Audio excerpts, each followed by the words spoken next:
Voici un inventaire macabre devant la cour d'honneur de la première région de gendarmerie à Yaoundé. Un des présumés trafiquants d'ossements humains, mis aux arrêts par la gendarmerie, déballe la teneur de son butin d'un autre genre devant une assistance ahurie. Depuis un temps, la gendarmerie nationale a été saisie d'un vaste réseau de trafic des ossements humains. Les recherches ont permis de mettre la main sur 2 individus au niveau de la gare routière Mban, en possession des ossements complets d'un être humain. C'est dans l'extrême nord que la première région de gendarmerie a dû pousser ses investigations et faire une découverte horrible.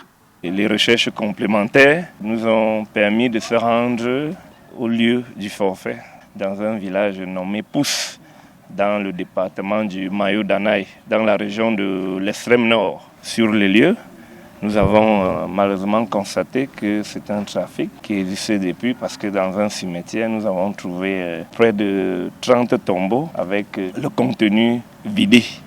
Alors que ce trafic d'ossements humains prend de l'ampleur du fait du coût de vente élevé de cette marchandise singulière et de sa corrélation avec la fabrication de drogues dures, cette activité est mise à l'index.